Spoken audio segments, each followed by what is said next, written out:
Hey y'all, Eric here, doing well this evening a little bit. Let's see what's going on here with the haziness of this. There we go. Just thought I'd jump on here before the end of the day with an update on my diabetic journey. In my prior video, I was talking about my diagnosis and things like that, and a little bit of drama at the pharmacy, and a little bit of drama with me. So today's first day that I gave myself uh, the injection of the insulin. And so I got up this morning, did the fingerprint, and I can finger prick, and I can tell you the fingerprint wasn't as bad on my little finger as it was on the middle or the index. But they told me to rotate and everything. So did that. My number was still extremely high, getting used to this. So trying to give myself a little grace as I learn how to go through all this and manage it. And that's one of the things I have to do is change my mindset about sugar, because I was trying to drop some weight, but now I understand why I couldn't drop the weight because of my diabetic status. So hopefully my Ozempic will be approved. My doctor, Dr. Shaw, thought that they could bypass the pre-authorization because of my weight, my age, my past heart attack, so on and so on and so on. But Atrium Pharmacy would not bypass it. So I'm just waiting for that to be authorized. But the insulin shot was good, but I will say I made a mistake as far as the instructions. I put the needle on the pen and took the cover off.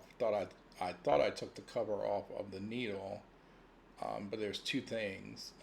Once you put the needle in there, there's a big cover, so you take that off, and then you see a green cover over the needle, which I didn't think that. I thought that was just covering for the entire needle, and then once I hit the button, that the needle would come out. No, I put it on my stomach, because you're supposed to inject it into somewhere ever in the fat or anything, and I did that, but I kind of like wasted one shot because that green cover actually covered the entire needle. So then I pulled it up. I said, "Oh, here's the shot," because I couldn't feel it and everything, except for the liquid going down my stomach. So I went ahead and did it. It was just a pinch, whatever, and then slowly put the insulin in there, and then it was done. And threw away that needle and put it back in the refrigerator and everything. Then I did my blood pressure, still high, but they told me there's possibility something's wrong with my blood pressure machine. They think the cuff itself was not big enough. So once I get my tax check, my refund check, that's drama too. Then I can go ahead and deposit that and pay my best friend back, and see if I can get a bigger cup, to see if that, because even just like I said in my other video at the doctor's office, we use mine and we use the doctor's, and all four numbers. Well, when I got there, they took my blood pressure on the doctor's laptop. Then and it was elevated. And then I said, "Show you." Then they came back and did it again, and it was in the normal range. So then at the end of the appointment, they decided to go ahead and we're going to use your cuff first, Then they did the laptop. Then we came back to my cup, then back to the lip, and all four of them were different numbers. So Dr. Shawab was about to do the lisinopril for my blood pressure, but said, let's just hold off. Let's just hold off to see what was going on, and then we would talk about. I still haven't spoken to the heart doctor yet. That probably will happen next week, hopefully over the phone. And anyway, so took my blood pressure. Then I normally would just go ahead and go on my walk, but they said, nope, you have to eat because this is different now. You have to eat. And so I went ahead. They wanted me to do like a protein shake, but I didn't have any money to go to the store. So as far as protein, I just went ahead and ate three slices of bacon, and then a couple of ounces of cantaloupe, the sweetness to balance the salt. And of course, I thought that I was addicted to salt, but when I looked at my sodium results from my blood draw, I'm very, very close to the low side in the normal range. So it wasn't about the salt, it's about the sugar. So, and really carbs too. So I have to focus on sugar and I have to focus on carbs. So I think that means I should be on a keto diet, but I have to look at that and research, which I'm going to do a little bit later, but also on Sunday too. So got that done and did my 5 mile walk. Did it a little shorter than I normally do, so my cadence was a little bit faster. Didn't have to have an umbrella. It was a good walk, and then came home, ate an apple, and drank some water, and then I did my yoga chair exercise. So I am on Yoga Go. It's an app, and you can cast it if you have Google on your TV. You can cast it to the TV for a bigger screen, but I haven't done that yet. I'm just using my phone. And so I got that done and took a shower after I stretched and ate something, a salad, right around 2 o'clock. And then I was doing some things, and then all my energy was gone. I slept for about 4.5 hours, and I don't know why, because I had a great sleep on Friday night. But Friday, I waited. I didn't get to eat until I got home after getting my glasses, and I think my eyes are finally adjusted to my glasses, but I still have to go back because they keep sliding. The frames are good. They're not really touching my templates, so that's good. So my eyes are adjusting,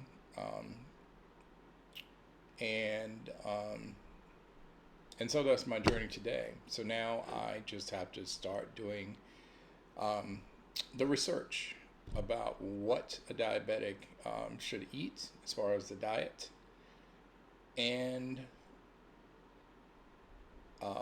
what exercises I should do. Also, I think I was a little loopy because of the pneumonia shot, and then probably tomorrow when we're out on the errands, I got to get the first shot of the shingles. I got to call them just to make sure that is preventative and that's 100% covered.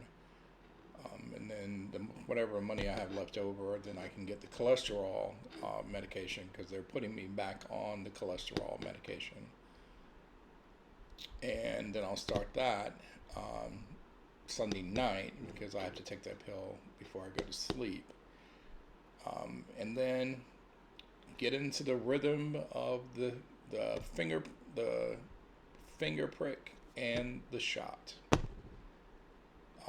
and taking the medicine and exercising and all of that. So I will update you on that every time that I find. If you are diabetic, particularly type 2, or if you know someone who is, just drop some nuggets in there for me, if you can.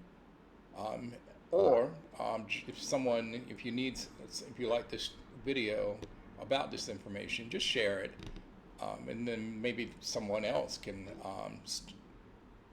They may have some research that they can drop into the comments to help me on my journey.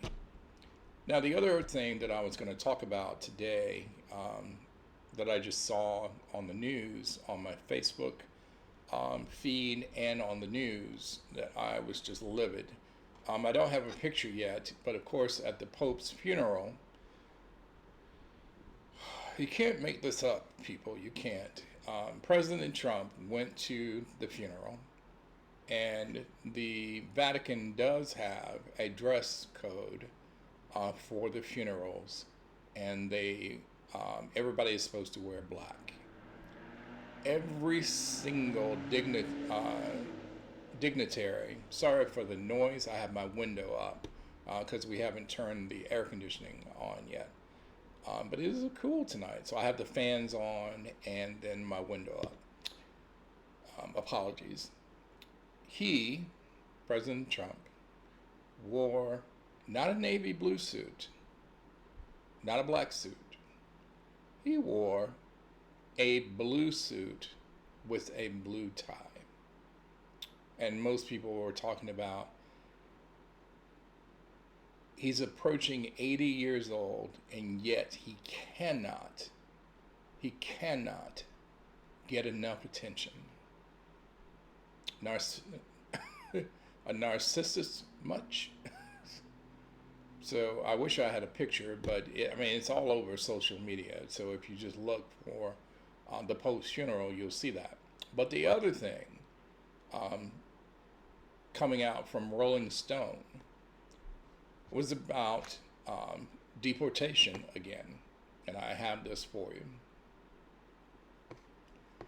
Trump has now deported multiple U.S. citizen children with cancer.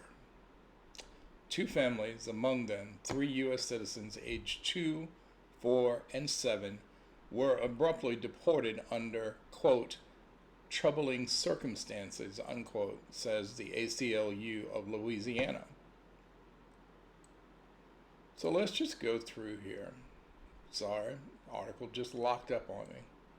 As part of Donald Trump's immigration crackdown, 3 U.S. citizen children were deported with their mothers by the New Orleans Immigration and Customs Enforcement, ICE, on Friday morning. One of the children is undergoing cancer treatment, and one of the mothers is pregnant. Both families had lived in the country for years and had ties to their communities, according to the ACLU of Louisiana, which warns that the circumstances of their sudden deportations raises grave due process concerns. Most of the people, in fact, maybe 100% of these ICE deportations have bypassed the Constitution because there was no court proceeding, meaning there was no due process. That's what that means. The civil rights organization says that the first family was detained on Tuesday and the second family on Thursday, and that one of the mothers was given less than 1 minute on the phone before the call was abruptly dropped after her spouse attempted to provide a phone number to legal counsel. Again, no due process. Among the children deported with their mothers, says the ACLU, are 3 U.S. citizens aged 2, 4, and 7. One of the children is a 4-year-old suffering from a rare form of metastatic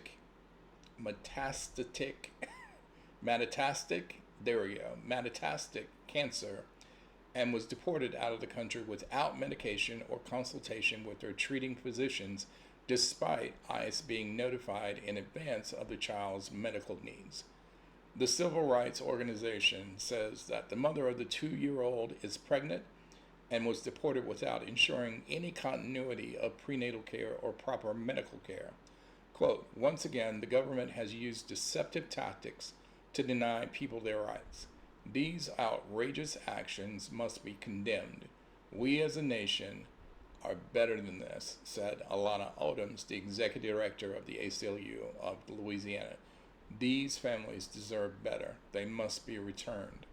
The 2-year-old child's deportation was covered widely Friday evening by media outlets after the judge in the case demanded a hearing and wrote in a court filing that it appeared the Trump administration had just deported a U.S. citizen with no meaningful process. According to ACLU, both the families were reportedly isolated during key moment when decisions were made over the health, safety, and legal rights of the children involved, as they were not able to consult with legal representatives. ICE's own written directives mandate coordination for the care of minor children with willing caretakers during the detainment. A government agency that sequesters and deports vulnerable mothers with their U.S. citizen children without due process must be defunded, not rewarded with an additional $45 billion to continue at taxpayers' expense, said Mitch B. Gonzalez, founding partner of Sanctuary of the South. These families were lawfully complying with ICE's orders, and for this they suffered cruel and traumatic separation. If this is what the Trump administration is orchestrating just 3 months in, we should all be terrified of what the next 4 years will bring. This is the second time that the Trump administration has deported a child suffering from cancer. Last month, a U.S. citizen and 10-year-old child with brain cancer was deported from Texas to Mexico with her undocumented parents. And so there you have it, folks. We tried to tell you. He said it himself. His minions said it themselves, and nobody believed it. Not enough of you believed it. And this is where we are. This is where we are. And I will remind you, the only thing that we as U.S. citizens can do about this is to make sure during the elections next year, on the local level, on the state level, and on the federal level, that each state has representatives that will make President Trump's term a true lame duck presidency, meaning none of his stuff will actually be able to go through. This is ridiculous. And these cabinet positions, these people in the cabinet positions can be removed by Congress. They can. That's part of the Constitution. But we have to get the House back, and we have to get the Senate back. There are other ramifications about this presidency, but I won't go into those. We don't have enough time for that, and I know the attention span of anybody watching YouTube, including myself, is no more than really 5, 10, or 15 minutes at best. Unless you like the person who's talking, you may go through 30 minutes of it. So I'm not going to do that.